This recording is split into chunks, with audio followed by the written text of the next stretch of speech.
నమస్తే. Senior business analyst జీవి సత్యనారాయణ గారు మన స్టూడియోలో ఉన్నారు.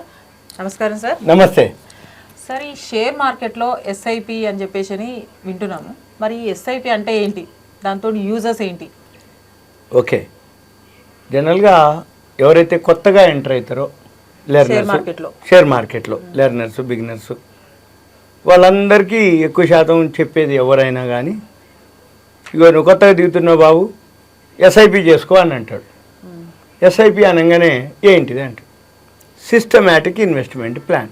పేరులోనే ఉంది, సిస్టమేటిక్గా ఒక క్రమ పద్ధతిలో ఇన్వెస్ట్మెంటు ప్లాన్ అంటే ఒక ప్రణాళిక.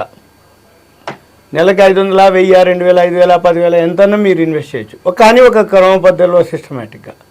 జనరల్గా ఒకప్పుడు చిట్ ఫండ్ ఉండేది, చిట్లు అంటాం ఊళ్ళల్లో కానీ ఎక్కడన్నా. అనగానే ఏదైనా పైసలు అవసరం అని అనుకో, అరే నువ్వు ముందైతే ఒక చిట్ వేసుకో, 1 లక్షది, లక్షకో 50,000కో 2 లక్షల్లో చిట్ వేసుకోరా, నెలకు 5,000, 10,000, ఒక 20 నెలలో 30 నెలలో కట్టు, నువ్వు కావాలనుకుంటే ఎత్తుకోవచ్చు, లేదు లాస్ట్ దాకుంటే నీకు పెద్ద మొత్తం వస్తుంది, ఏదైనా దేనికన్నా ఉపయోగపడతాయి అని అంటాడు ఊళ్ళల్లో. అట్లా ఇక తర్వాత రియల్ ఎస్టేట్లో కూడా చిట్లు కాదు, రియల్ ఎస్టేట్లో కూడా ఇన్స్టాల్మెంట్లు అంటాం. ఏంటిది, మీరు మా వెంచర్లో ఫ్లాట్ బుక్ చేసుకోండి, నెలకు ఈఎంఐల మాదిరి, రైట్, సింపుల్ ఈఎంఐల మాదిరి, నెలకు 5-6 వేలు కట్టండి, మీకు 40 నెలలు 50 నెలలు కట్టేసినాక మీకు ఈ ప్లాటు మీ సొంతం అయిపోతుంది, అప్పటికల్లా ఈ జాగ రేటు బాగా పెరిగిపోతుంది, అది ఇదని చెప్పేసి రియల్ ఎస్టేట్లో ప్లాట్లు. ఇవన్నీ ఎస్ఐపి కిందకే. ఎస్ఐపి ఏదైతే షేర్ మార్కెటే కాదు, చిట్ ఫండ్కి కానీ, ప్లాట్లు రియల్ ఎస్టేట్లోకి కానీ, లేదు సేవింగ్స్ కూడా. చాలామంది ఏం చేస్తారంటే ఇలా కాకుండా ఏమో ఇవన్నీ ఎందుకు కానీ, మా చిన్నపిల్లలు అంటే ఇప్పుడే మ్యారేజ్ అయ్యి పిల్లలు ఉంటారు, వీళ్ళ పేరు మీద అమ్మమ్మ నాయనమ్మలు ఏం చేస్తారంటే మంత్లీ 1 గ్రామ్ బంగారం, 1 గ్రామ్ బంగారం కొంటూ ఉంటారు. ఇక గ్రామ్ కొంటుంటారు. ఈ గ్రామ్ ఇవి చాలా ఉన్నాయి, స్కీమ్స్ వచ్చినాయి ఇప్పుడు. మనం లలిత చాలా ఉన్నాయి కదా స్కీమ్స్ వస్తాయి, గోల్డ్ స్కీమ్స్ అంట. వాళ్ళు ఏంది 5,000 కట్టండి, 10,000 కట్టండి, మీరు 11 నెలలు కట్టండి, మేము మీకు 1 ఇయర్ అయినాక నో మేకింగ్ నో వేస్టేజ్ తోటి మీకు ఇంత బంగారం ఇస్తాం అని చెప్పేసి కట్టిస్తాడు. అంటే ఏంది, ఒకటేసారి మనం ₹1,00,000 బంగారం కొనాలి అంటే కొనలేము కాబట్టి మనకు 1,00,000 మిగిలి ఒక 10 ఇన్స్టాల్మెంట్ 12 ఇన్స్టాల్మెంట్లు కడితే అప్పుడు నీకు కావాల్సింది నెలకు 10,000 కట్టిన ₹1,00,000 జమ అయింది, ₹1,00,000 బంగారం పడుతుంది, నువ్వు కొనుక్కోవచ్చు అని గోల్డ్ స్కీమ్స్.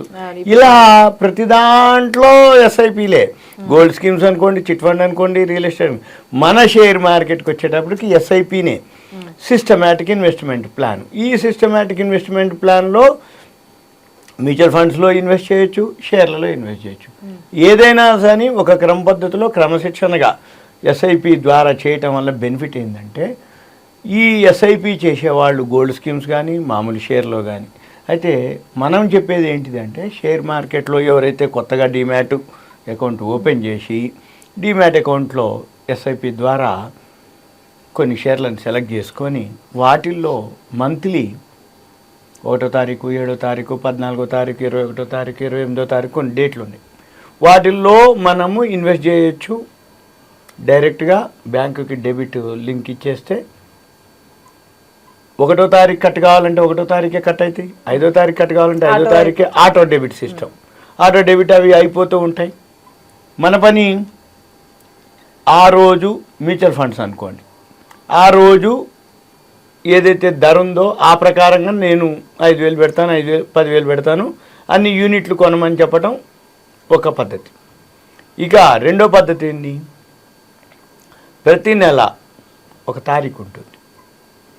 F&O క్లోజింగ్ వచ్చి ప్రతి నెల లాస్ట్ గురువారం ఉంటుంది.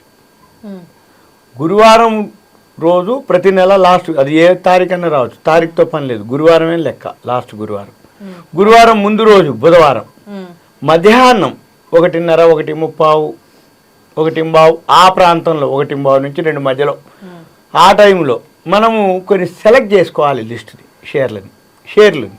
ఎలా అంటే నిఫ్టీ 50 అని ఉంటాయి, ఒక 50 కంపెనీలు. బిఎస్సి సెన్సెక్స్ ఒక 30 కంపెనీలు ఉంటాయి. ఈ 30 కంపెనీలు 50 కంపెనీలు బిఎస్సిలో ఉన్న 30, నిఫ్టీలో ఉన్న 50 ఒకటే. అంటే ఏంటంటే బాంబే స్టాక్ ఎక్స్చేంజ్లో 30 కంపెనీలు, నిఫ్టీ 50లో 50 కంపెనీలు, ఆ 50లో 30 పోతే ఇంకో 20 మిగులుతాయి కొత్తవి. ఓవరాల్గా 50. ఈ 50లో అన్నీ ఉంటాయి, ఫార్మాలు, real estate, education, media, entertainment, cement, steel, private బ్యాంకులు, గవర్నమెంట్ బ్యాంకులు, ఆటో సెక్టారు, ఫార్మా సెక్టార్, ఇట్లా 83 సెక్టార్లు ఉంటాయి. అన్ని సెక్టార్లో మిక్స్ అయ్యి ఆ 50 కంపెనీలు సెలెక్ట్ చేసి లిస్ట్ ఉంటుంది ఎన్ఎస్సి ఎక్స్చేంజ్లో. ఎన్ఎస్సి నిఫ్టీ 50 అంటాం. మనం ఏం చేయాలి, ఎవరైతే ఎస్ఐపి చేద్దామనుకుంటారో అందులో ఉదాహరణకి ఎల్ఎన్టీ, ఏ మెట్రో కట్టాలన్నా ఎల్ఎన్టీ మెట్రోడే ఆర్డర్ చేయాలి. తర్వాత ఫార్మాలు, డాక్టర్ రెడ్డిస్ అని, సిప్లా, సన్ ఫార్మా, ఇవన్నీ ఫార్మా కంపెనీలు. ఇప్పుడు బ్యాంకులు, SBI, IndusInd bank, Axis bank, ICICI bank, HDFC bank, బ్యాంకులు, ఇట్లా ఫార్మాలు, real estate, education, media, entertainment, ఇట్లా ఒక్కొక్క సెక్టార్లో ఈ 50లో మనం ఏం చేయాలి, కొంచెం ఎవరినన్నా ఫైనాన్షియల్ అడ్వైజర్ని కలిసి వాల్యూ ఉన్నటువంటివి, గ్రోత్ ఉన్నటువంటివి, ప్రాఫిట్ అండ్ లాస్ బాగా ఉన్నటువంటి కంపెనీని ఒక మన క్యాపిటల్ని బట్టి నెలకు 10,000 వేస్తావా నువ్వు, 20,000 సేవింగ్స్, 10,000, 15,000, 20,000, 25,000, 5,000 ఎంత సేవింగ్ చేస్తావో ఒక 3-4 కంపెనీలు సెలెక్ట్ చేసుకొని, ఒక 5-6 కంపెనీలు, 4-5 కంపెనీలు, ఒక్కొక్క కంపెనీలో 3,000, 2,000, 4,000, 5,000ని మనము ఒక డేట్ ప్రకారంగా, ఎప్పుడు ప్రతి నెల లాస్ట్ గురువారం ముందు రోజు బుధవారం నాడు మధ్యాహ్నం 1:30, 2 మధ్యలో ఆ షేర్లని ఆ ప్రకారం కొనుక్కోవాలి. ఎల్ఎన్టీ ఒకటి, ఐసిఐసిఐ బ్యాంక్ ఒకటి, ఎస్బీఐ ఒకటి, ఇట్లా బ్యాంకు, ఫార్మా అన్ని ఒక్కొక్క దాంట్లో ఒక్కొక్క పేర్లు సెలెక్ట్ చేసుకోవాలి ముందు. అవి కూడా ఎప్పుడు profit and loss balance sheet ప్రకారంగా ఏది వాల్యూ ఎక్కువ ఉంది, ఏది గ్రోత్ ఎక్కువ ఉందో చూసుకొని ఆ లిస్ట్ తీసుకొని ఆ లిస్టు ఆ టైంలో ఏ ధర ఉండని బైలోకి వెళ్ళిపోవాలి. ఈ నెల ఫిబ్రవరి కొనేషన్ అయిపోయింది, మళ్ళీ మార్చి సేమ్ మార్కెట్ ముందు రోజులు పెరిగినాయి, 6 రోజులు పడ్డాయా పెరిగినాయా ఇవన్నీ మనకు సంబంధం లేదు, ఆ రోజు మాత్రమే అప్పుడే కొనాలి. సపోజు మీరు కంటిన్యూగా 10,000 కొంటూ ఉన్నారు, ఓ 3-4 కంపెనీలు సెలెక్ట్ చేసుకున్నారు, 10,000 కొంటూ ఉన్నారు. ఈ 10,000 కొంటూ ఉన్నప్పుడు ఒక 5-6 నెలలు అయింది, ఒక నెల ఏదన్నా మీరు కొనే టైంకి మార్కెట్ బాగా ఫాల్ అయింది అనుకోండి ఉదాహరణకి, అమ్మ పడిపోయిందే ఇంకా పడిపోతుంది అని మీరు డిస్కంటిన్యూ కాకూడదు. ఎందుకు కాకూడదు అనేది దానికి చెప్తున్నాను. ఎప్పుడైతే పడిందని మీరు ఊకుంటే పెరిగినప్పుడు మళ్ళీ నువ్వు కొనాలంటే ఉండదు.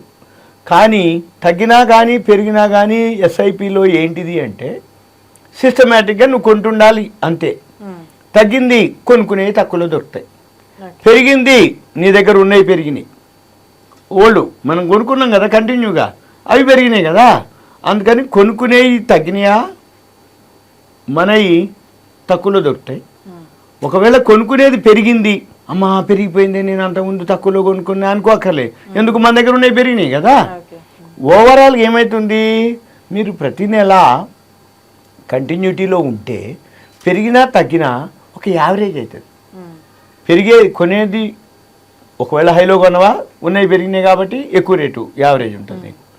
సపోజు కొనే తక్కువలో దొరికింది అంటే మార్కెట్ పడింది, కొన్నవి ఉన్నాయి కదా ఎక్కువలో అంటే అంతకుముందు లాభం ఉంది కదా, అవి ఇవి లెక్కేసుకున్నా మళ్ళీ మీకు యావరేజ్గా కంటిన్యూటీలో ఉంటాయి. కొన్నేళ్ల తర్వాత ఏమవుతుంది తెలుసా, ఒక్కసారి బాగా పెరిగినప్పుడు ఇవన్నీ కూడా మంచి వాల్యూస్ వస్తాయి. ఇది ఎస్ఐపి, సిస్టమేటిక్ ఇన్వెస్ట్మెంట్ ప్లాన్.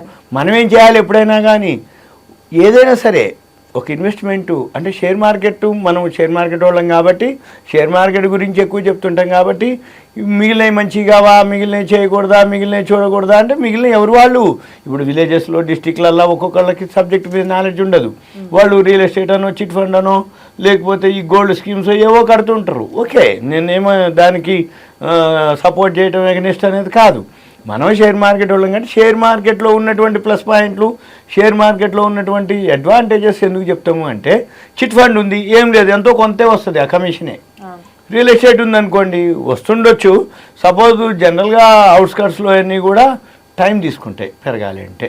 ఇక గోల్డ్ వచ్చేటప్పటికి యావరేజ్గా ఉపయోగపడుతుంది. కానీ గోల్డ్ స్కీమ్స్లో ఎక్కువ శాతం ఏంటంటే మనం కొనుక్కొని ఉంచుకోవడానికి అవసరమే తప్ప ఇన్వెస్ట్మెంట్ కానీ గ్రోత్లో కానీ ఎంత గ్రోత్ వచ్చినా మళ్ళీ గోల్డ్ నువ్వు అమ్మేది ఉండదు, ఒకవేళ నువ్వు గోల్డ్ స్కీమ్లో కట్టినా నువ్వు అమ్మాలి అంటే వాడు ఇచ్చేది ఆర్నమెంట్స్ గోల్డ్ 24 గోల్డ్స్ కట్టాలంటే మళ్ళీ వేరే ప్రైస్లు వేరే లెక్కలు ఉంటాయి.